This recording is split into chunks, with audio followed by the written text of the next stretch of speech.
오늘은 우리에게 주신 빌립보서 3장 4절에서 9절까지 말씀을 통해서 내려놓을 때 비로소 얻게 되는 가치라는 제목으로 함께 말씀의 은혜를 나누고자 합니다. 어떤 한 등산객이요, 아주 자신감 있게 등산을 하면서 절벽을 오르게 되었습니다. 그런데 한순간의 실수로 인해서요, 길에 그 절벽에서 미끄러짐으로 말미암아서요, 낭떠러리로 떨어지게 되었습니다. 참으로 다행인 것은 그가 나뭇가지를 붙잡았다는 거예요. 그 나뭇가지에 대롱대롱 매달려 있게 되었습니다. 그의 기억 속에 있는 것이 사실이라면 그 밑에는 깊은 계곡이 펼쳐져 있고 그 위에는 그 누구도 자신을 향해 손을 뻗어줄 사람이 없다라는 것을 그가 인식하기 시작했을 때요, 그는 큰 두려움 가운데 빠지기 시작했습니다. 그리고 그 어떤 것도 도움을 구할 수 없는 그 현장 속에서 그가 유일하게 도움을 구할 수 있는 분을 찾기 시작합니다. 그분이 바로 하나님이었습니다. 하나님 도와주세요. 하나님 살려주세요. 하나님 구원해 주세요. 하나님께 간절히 부르짖고 또 간구하고 있었을 그때 하나님의 음성이 들려옵니다. 내 손을 놓아라. 여러분, 이 사람 가운데 순식간에 갈등이 찾아오기 시작합니다. 참 믿음 좋은 사람이었음에도 불구하고 그 순간 자신에게 유일한 희망이라고 여겨지는 나뭇가지를 놓는다는 것, 즉 죽음을 의미하는 것이라고 생각했기 때문에요, 그는 크나큰 갈등 가운데 빠지기 시작합니다. 근데 자신의 삶의 처지를 보니 어때요? 이래도 죽을 것 같고 저래도 죽을 것 같으니까 그가 결국 무엇을 다짐했을까요? 그래, 하나님의 뜻에 한 번이라도 순종해보자. 그 믿음의 결단을 내리고요, 그가 나뭇가지를 잡고 있는 손을 놓았습니다. 어떤 일이 일어났을까요? 죽었을까요? 살았을까요? 살았겠지요. 여러분, 그가 손을 놓았는데요, 그의 생각과는 다르게요, 불과 1m 밑에 그를 안전하게 받아줄 반석과도 같은 평평한 바위가 그를 기다리고 있었다는 사실이에요. 그는 그 바위 위에 안전하게 착지하게 되었습니다. 그런데 그가 이와 같은 경험을 한 이후에요, 아주 소중한 깨달음을 얻게 됐습니다. 내 삶의 자리 가운데 순간순간 다가오는 여러 가지 두려움과 염려로 말미암아 하나님의 명령 앞에서도, 하나님의 뜻 앞에서도 믿음의 결단을 내리지 못했던 나의 믿음의 연약한 모습이 그동안 하나님의 계획하심과 뜻이 내 삶에 이루어지는 과정 속에서 참 많은 장애물이 되었구나 라는 이 사실을 그가 깨닫게 되었습니다. 여러분, 어떠신가요? 오늘 우리의 삶의 자리 가운데 이 이야기는 충분히 적용 가능한 이야기입니다. 왜요? 오늘 우리들의 삶의 자리 가운데서도 내가 붙잡고 있는 그것을 놓지 못해 오늘 하나님이 우리에게 허락해 주시는 크고 놀라운 은혜를 누리지 못하고 살아가는 것이 우리의 삶의 동일한 모습이기 때문에 그렇습니다. 우리는 입술로 전능하신 하나님을 고백하고 우리가 그분의 자녀임을 고백하지만 여전히 우리의 삶의 모습은 어떻습니까?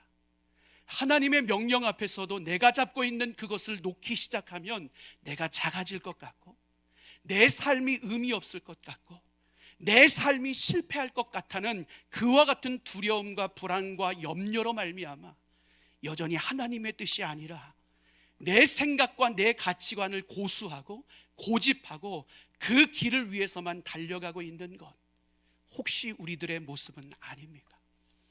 여러분, 우리들은 삶의 현장 가운데서 날마다 기억해야 될 것이 있습니다. 우리의 삶의 자리 가운데 다가오는 어떤 상황과 환경 속에서도 하나님은 우리의 삶에 날마다 선한 것을 계획하고 계시고 그 선한 길로 우리를 인도하길 원하시는 분이 우리가 믿고 있는 하나님이라는 사실입니다. 그런데 우리가 또 한 가지 기억해야 될 것이 있는데 그것이 무엇인가 하면 우리를 향한 하나님의 길은 우리가 믿음으로 내려놓아야 할 것을 내려놓기로 결단할 때 비로소 우리 눈에 보여지는 길임을 우리는 분명히 기억할 수 있어야 된다는 사실입니다. 오늘 사도 바울이 바로 그 은혜를 경험하고 있습니다. 여러분, 물론 사도 바울에게 있어서도요, 자신의 삶의 최고의 가치로 여기는 것, 최고의 자랑거리로 여기는 것, 그 모든 것을 한순간에 포기하고 내려놓는다는 것은 그의 삶에 있어서도 참으로 어려운 일이었습니다. 생각해 보세요. 만약에요, 자신이 쓰다가 이제는 그 수명이 다한 것, 아니면 사람들이 그렇게 찾지 않는 것, 모든 것을 잘 활용하다가 망가져서 더 이상 소용이 없는 것, 여러분, 이런 것들을 우리의 삶에서 포기하고 버리라고 이야기를 하면요, 우리는 얼마든지 그 모든 것들 포기할 수 있습니다. 얼마든지 그것들을 내려놓을 수 있지요. 그런데 내가 내려놔야 할 그것이요, 여전히 내 삶에 유익이 되는 것이에요. 여전히 내 삶의 자리 가운데 만족함을 줘요. 여전히 내 삶의 자리 가운데 자랑거리가 된다고요. 여전히 모든 사람들이 내 삶을 바라보면서 부러워하는 그와 같은 요소가 된다고요. 여러분, 그렇다면요, 오늘 우리는 그것을요, 내가 잡고 있는 그것을 포기하기가 참 쉽지 않다는 것을 우리는 삶의 자리 가운데 많이 경험합니다. 그런데 오늘 사도 바울은요, 그 쉽지 않은 일을 행함으로 옮기고 있는 것을 보게 됩니다. 자신의 삶의 자리 가운데 참된 가치가 무엇인지 깨닫기 시작했을 때 그는 믿음으로 자신이 소중하게 여겼던 모든 것들을 내려놓는 행함의 모습을 보여주고 있는 것을 보게 됩니다.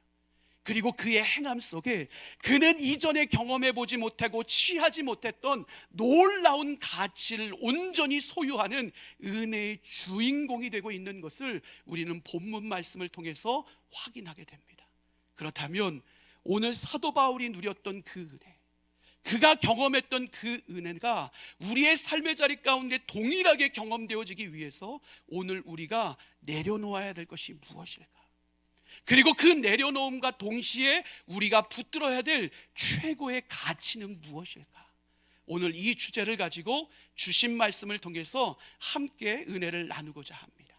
가장 먼저 사도 바울은 오늘 본문 5절과 6절에서요, 자신이 태어나면서 얻게 된 출신과 배경, 그리고 그가 삶을 살아오면서 그의 스스로의 노력과 의지로 쌓아왔던 업적들에 대해서 고백함으로 말미암아서요, 자기가 유대 사회 속에서 얼마나 놀라운 신분을 가지고 이 땅을 살아가고 있었는지 아주 구체적으로 언급하고 있는 것을 보게 됩니다.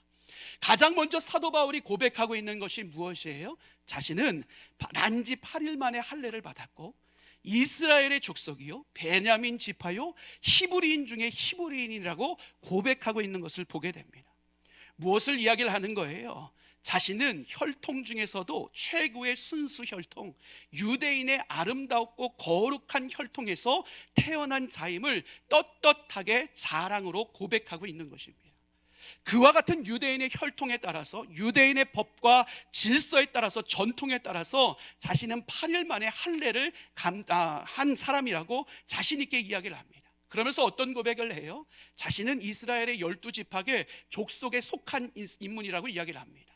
더 나아가서 자신의 지파는 굉장히 소수 지파임에도 불구하고 이스라엘의 초대 왕인 사울 왕을 배출한 존귀한 지파인 베냐민 지파에서 자신이 탄생했음을 이야기를 합니다.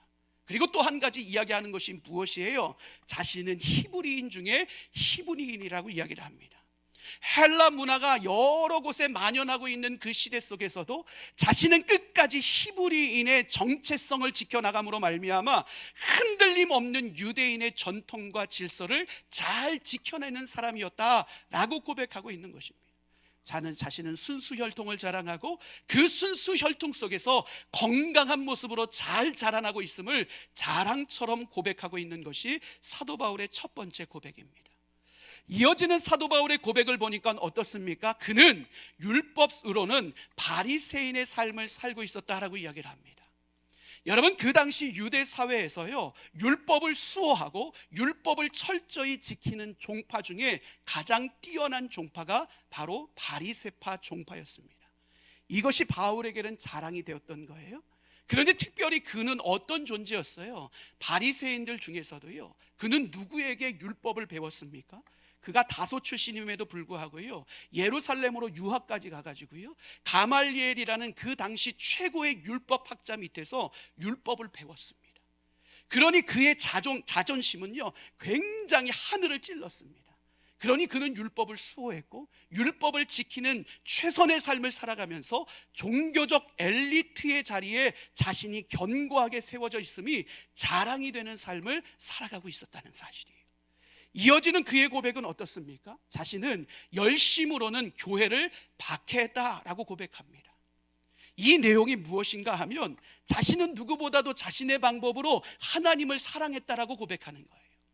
그 당시에 이방 종교, 기독교가 우상 종교라는 것과 같이 여겨졌던, 그와 같이 이방 종교처럼 여겨지고 있었던 시대였기 때문에 자신은 그와 같은 이단 세력과도 같은 기독교라는 종교를 무너뜨리는 것이 하나님이 기뻐하시는 일이라고 생각했다는 거예요.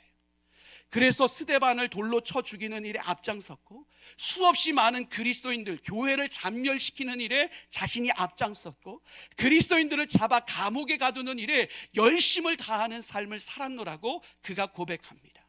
그러면서 그가 마지막으로 고백하는 것이 무엇이에요? 자신이 율법의 의로는 흠이 없는 자라고 고백하고 있는 것을 보게 됩니다. 율법의 의로는 흠이 없다. 앞서 살펴봤던 것처럼 그는 율법을 수호하고 율법을 철저히 지켰던 사람입니다.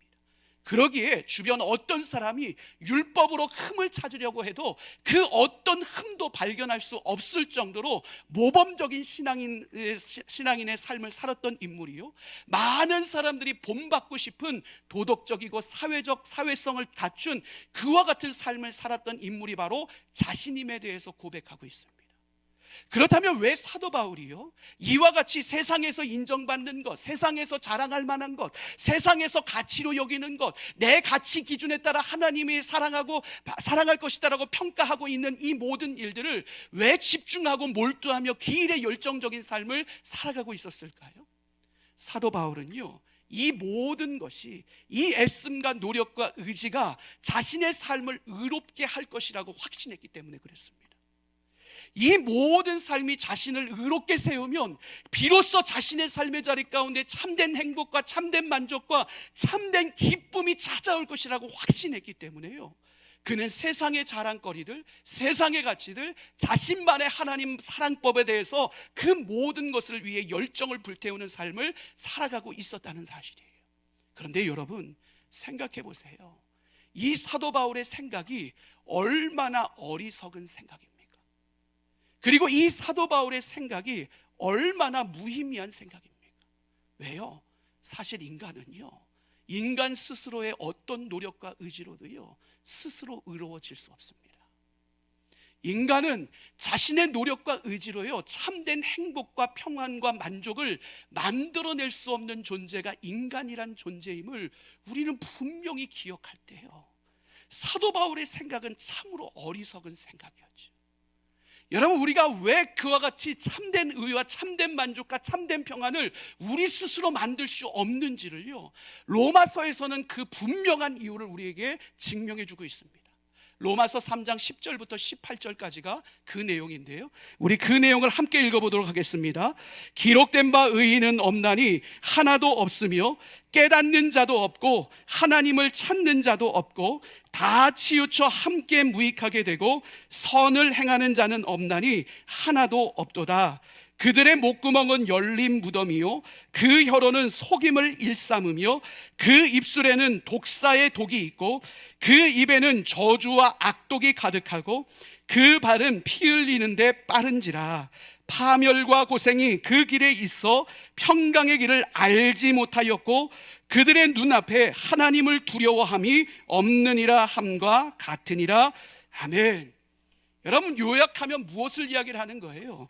인간은 생각하고 판단하고 행동하는 모든 것이 악하다는 거예요. 여러분, 인간이 생각하고 판단하고 행하는 모든 것이 악하기예요. 그 인간들이 계획하는 것, 인간들이 마음에 품는 것, 아무리 가치 있고 소중한 것이라고 할지라도요, 모든 세상 사람들이 인정해 주는 것이라고 할지라도요, 그곳 가운데서는 결코 선한 것이 드러날 수 없고, 그곳에서는 참된 의로움이 이루어질 수 없고, 그곳에는 참된 만족과 평안이 이루어질 수 없음을 분명하게 로마서 3장 말씀은 우리에게 증언해 주고 있는 것입니다. 왜요? 여러분, 오늘 우리의 삶의 자리 가운데 죄로 인해 그 모든 것의 주관자가 되시는 하나님과의 관계가 끊어졌기 때문에 그래요. 즉 하나님과의 관계가 끊어진 속에서 우리가 이루려고 하는 모든 것들은 완악함이요, 교만함이요, 죄악으로 양산되어질 수밖에 없다라는 거예요. 즉 오늘 우리들의 삶의 자리 가운데 하나님과의 관계가 해결되어지지 않으면 우리의 삶의 참된 은은, 참된 평안은, 참된 만족과 기쁨은 절대로 주어질 수 없습니다. 왜요? 우리는 너무나도 불완전한 존재이기 때문에 그렇습니다. 그렇기 때문에 죄인들에게 필요한 것이 무엇입니까? 자기 욕망을 채우는 것이 필요한 것이 아니에요. 오늘 눈에 보여지는 열심의 덕을 쌓는 것, 그것이 필요한 것이 아니라고요. 오늘 나의 출신이 어떤가, 나의 배경이 어떤가, 나의 자랑거리가 어떤가, 그것을 쌓기 위해 노력하는 것이 필요한 것이 아니라고요. 모든 죄인들에게 가장 필요한 그것은 무엇입니까? 바로 우리를 죄 가운데 자유케 해서 의인으로 세우시는 그분, 오늘 우리의 모든 삶을 하나님 나라의 자녀된 권세로 온전하게 회복시키시기 위해 이 땅 가운데 오신 바로 그분, 바로 예수 그리스도를 우리 가운데 소유하고 예수 그리스도로 말미암은 통치 가운데 거하는 것이 모든 죄인들에게 가장 필요한 것임을 우리는 절대로 잊지 말고 기억해야 됩니다. 사도 바울이 바로 삶에서 그것을 깨달았습니다. 이것을 깨닫기 시작했을 때 그의 입술의 고백이 전혀 다른 것으로 바뀌어지기 시작하더라고요. 이전의 삶의 고백이 어땠어요? 자신을 자랑하기에 급급했습니다. 이것도 자랑이요, 이것도 가치요, 이것도 최고의 능력임을 그의 입술 속에서 끊임없이 자랑했던 그가 자신의 삶에 필요한 가치가 무엇인지를 분명히 깨닫기 시작했을 때 그의 입술의 고백이 어떻게 바뀌어져요? 그 내용이 7절부터 오늘 9절 상단절까지의 내용이에요. 우리 그 내용을 함께 읽도록 하겠습니다. 그러나 무엇이든지 내게 유익하던 것을 내가 그리스도를 위하여 다 해로 여길 뿐더러 또한 모든 것을 해로 여김은 내 주 그리스도 예수를 아는 지식이 가장 고상하기 때문이라. 내가 그를 위하여 모든 것을 잃어버리고 배설물로 여김은 그리스도를 얻고 그 안에서 발견되려 함이니. 아멘. 여러분, 오늘 사도 바울이요 가장 고상한 분이 누구인지를 고백하고 있어요. 가장 내 삶에 가치 있는 것이 무엇인지를 그가 고백하고 있다고요. 특별히 여기서 가장 고상하다라는 표현 8절에 등장하고 있는데요, 이 단어는요 헬라어로 휘페레콘이라는 단어를 사용하고 있어요. 이 휘페레콘이라는 단어의 정확한 뜻은요 모든 것 위에 탁월함을 자랑하다라는 의미입니다. 즉 사도 바울이 어떤 고백하고 있어요? 이전에 자신이 세상의 자랑거리로 여길 만한 수많은 가치들을 경험했는데 예수 그리스도라는 이 존재는 그 모든 수많은 가치들 속에서도 가장 탁월함을 드러내는 분명한 주님이심에 대해서 사도 바울이 믿음으로 고백하고 있는 거예요. 여러분, 이 믿음의 고백 위에 사도 바울이 이어서 고백하고 있는 것이 무엇이에요? 이 예수 그리스도야말로 내 인생의 최고의 가치시기에, 탁월한 보물이시기에 내가 예수를 알기 원하고 예수를 얻기 원하고 예수 안에서 내 존재가 발견되어지기를 원한다라고 고백하고 있는 것을 보게 됩니다. 이 고백이 어떤 고백이에요? 내 삶 전체가 복음의 체질로 변화되어지길 원한다는 거예요. 그래서 예수 그리스도의 온전한 통치 아래서 지배받는 삶을 살아가길 원한다는 엄청난 믿음의 고백을 하고 있는 거예요. 여러분, 참으로 놀라운 변화 아닙니까? 그의 이전의 삶은요 세상에서 가치를 찾았다고요, 자랑거리에서 자신의 길을 찾았다고요, 자신의 방법 가지고 하나님의 나라를 이루기 위해 노력했다고요. 고집 가운데 그와 같은 삶을 살아냈던 것이 사도 바울이었어요. 그런데 이제요 그의 삶의 고백이 전혀 다른 것으로 바뀌어졌습니다. 내 삶의 참된 가치가 무엇인지, 내 인생의 참된 보물이 무엇인지를 그가 고백하기 시작했고, 예수 안에서의 온전한 통치를 받는 삶으로 내 삶이 다시 세워지기를 소망 가운데 믿음으로 고백하는 고백으로 그의 입술의 고백이 전혀 다르게 바뀌어졌어요. 왜요? 어떻게 이와 같은 변화를 그가 맛봤을까요? 그 이유는 너무 간단해요. 그가요 그 이전의 가치들보다 더 소중하고 값진 가치를 발견했기 때문에 그래요. 이것이 분명한 이유였어요.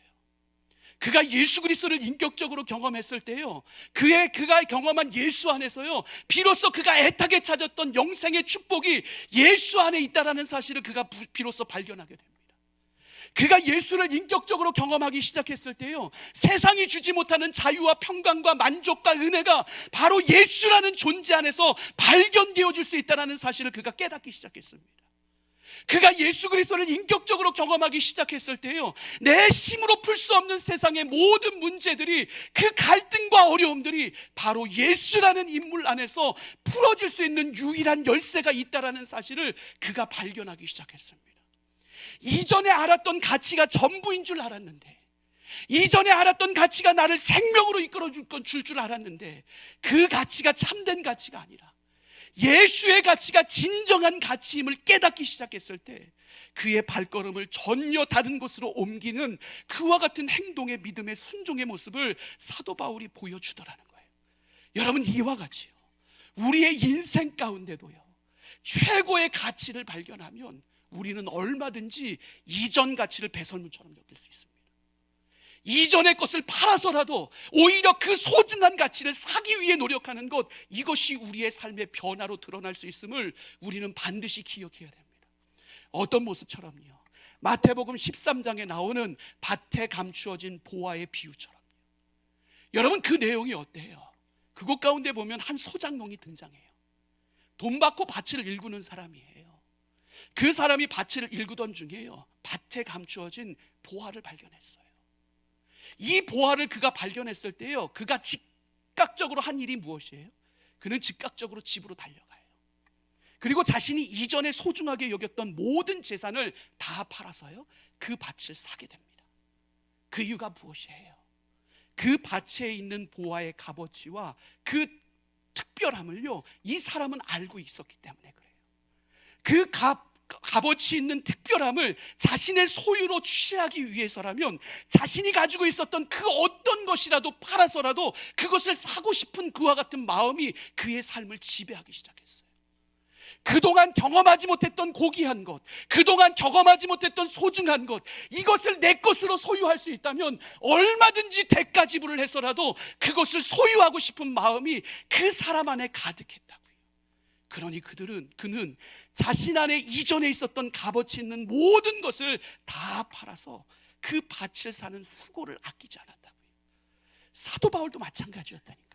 그러니까 사도 바울이 뭐라고 고백하는 거예요? 골로새서 2장 3절에 보면 예수 그리스도 안에 지혜와 지식의 모든 보화가 감추어져 있다라고 고백합니다. 예수 그리스도 안에 있는 보화, 예수 그리스도 안에 있는 가치, 예수 그리스도 안에 있는 놀라운 소중함을 그가 발견했을 때요, 그는 이전의 자랑거리를 아낌없이 벌어버리고 예수라는 소중한 가치를 붙잡는 삶의 변화를 맛보게 되었다는 거예요. 사랑하는 성도 여러분, 그렇다면 여러분의 삶의 자리 가운데도 사도 바울이 발견했던 이 소중한 가치를 발견하셨습니까? 내가 이전에 소중하고 가치 있게 자랑거리로 여겼던 모든 것들을 다 포기하고 내려놓을지라도 절대로 포기할 수 없고 꼭 붙잡아야 되는 그 가치, 예수라는 가치를 여러분은 여러분의 삶에서 발견하셨고, 그 가치를 붙잡고 계시고, 그 가치를 중심적으로, 그 가치가 목적이 되는 삶을 오늘 살아내고 계십니까? 사랑하는 성도 여러분, 이 사순절기에 여러분 안에도 사도 바울이 발견했던 이 예수의 가치가 분명히 발견되어지고 소유되어질 수 있기를 주님의 이름으로 간절히 축원합니다. 여러분, 이 가치가 우리 안에 소유되어질 때 우리의 입술의 고백이 어떻게 바뀌어야 될까요? 사도 바울처럼 예수만이 가장 고상하신 분이십니다. 예수만이 우리의 인생의 모든 것 가운데 탁월하신 분이십니다.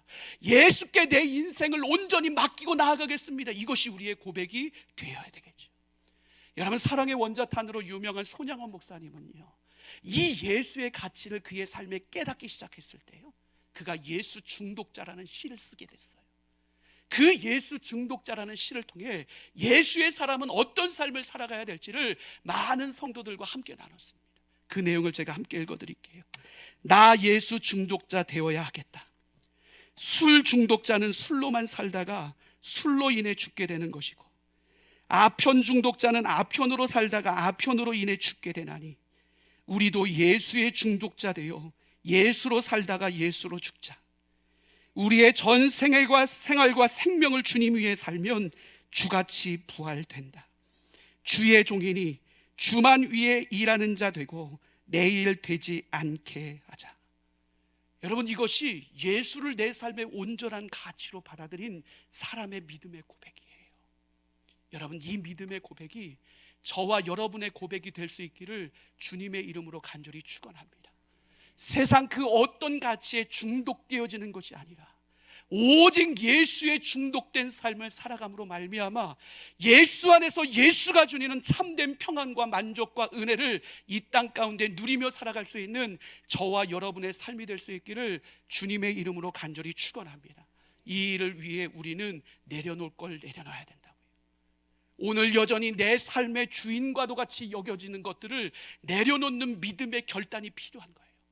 다른 말로 표현하면 오늘 내 입술에서는 예수님이 나의 왕입니다, 예수님이 나의 주인이십니다, 예수님이 나의 모든 것입니다 고백할 수 있어요. 그런데 내 입술의 고백이 그런다고 할지라도요, 오늘 내가 삶을 살아나가고 있는 이 모든 과정 속에서 여전히 내 삶의 유일한 목적이 예수 그리스도가 아니고 다른 곳에 내 삶의 목적을 두고 예수 그리스도는 어느 순간 내 삶을 이루기 위한 수단으로 전락해 있다면, 그래서 예수 그리스도를 통해서 축복받기를 원하고 예수 그리스도를 통해 형통하기를 원하고 예수 그리스도를 통해 병 낫기를 원하고 예수 그리스도를 통해 잘 되는 삶을 살아가기를 원하지만 여전히 내 안에는 예수의 통치가 이루어지는 것이 거북스럽고 부담스러운 존재로 여전히 내 삶이 세워져 있다면요, 오늘 우리는 참된 그리스도인으로 세워지기 위해서요, 다시 십자가 앞에, 복음 앞에 서야 되는 존재가 우리들임을 분명히 기억할 수 있어야 된다는 거예요.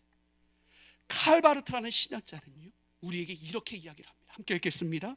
믿음의 내용이 결핍한 자일수록 물건을 갖는 데 의존한다. 그러나 믿음의 내용이 있는 사람은 늘 그 믿음으로 인해 존재한다. 우리 다시 한번 읽어보실까요?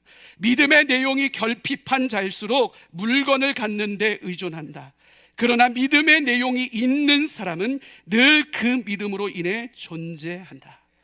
여러분, 오늘 우리 안에 믿음이 연약해지면, 오늘 우리 안에 예수의 영이 충만치 않으면요, 오늘 우리는 보여지는 것만 붙잡는 삶을 살아간다는 거예요.